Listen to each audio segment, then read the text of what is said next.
Okay, we're going to continue with part 8 of the Kenmore sewing machine 385 169510, and in this section we're going to show you how to clean the bobbin case area.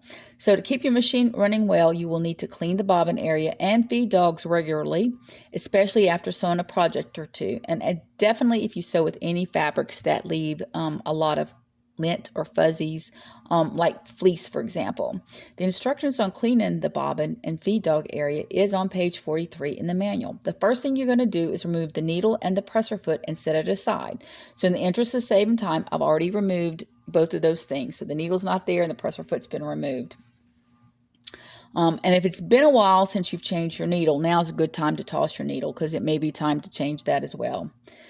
Then to remove the bobbin, then you need to remove the bobbin cover. And to do that, you're going to have to unscrew this needle plate cover.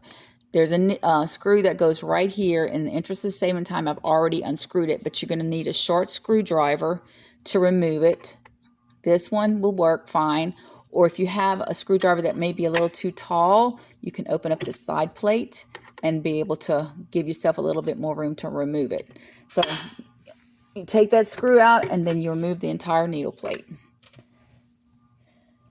Then you're going to remove the shuttle. You're going to remove this by lifting it up and out. Okay.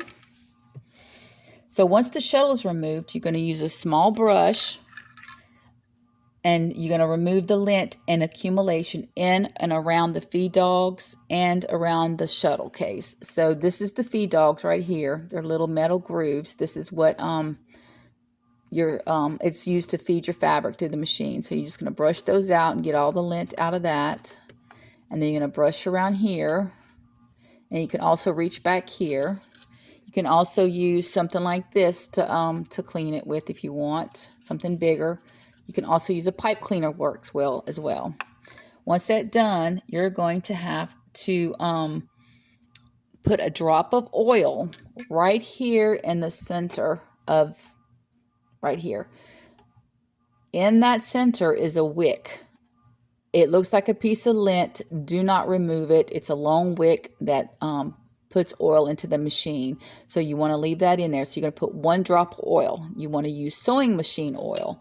So I like to use something like this. Okay. It's got this telescoping tube in it that you can use and reach into areas. Okay, I've already oiled this machine, so I'm not going to do it now, but you're going to just squeeze 1 drop of oil right here. If you get 2 in there accidentally, that's fine, but you do not want to over oil it because it'll get oil all over your fabric and stain your fabric when you're sewing. So you don't get too carried away with it.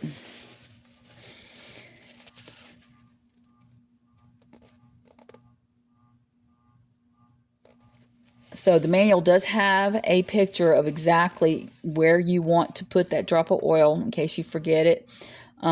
So just remember, don't pull that wick out that's in the center. Okay, once you've done that, you can reinsert your shuttle. And this shuttle, if you look at it, there's a red arrow right here, and there's also a red arrow right here. So when you put it in, you want to make sure those arrows match up.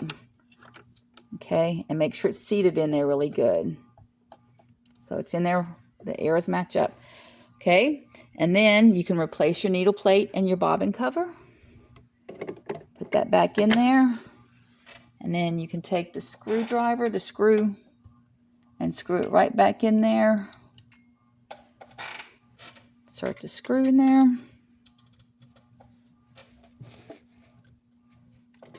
Lint all over this somehow.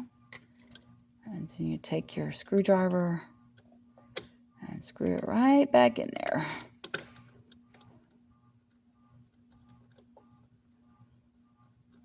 So you should clean your bobbin area out frequently, because if you have a lot of lint in there, it will cause problems with your machine.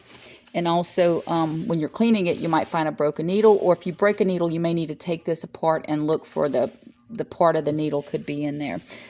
And then you can put the presser foot and the needle back on, and that is it. And so on the next video, I'm going to show you how to oil the rest of the machine.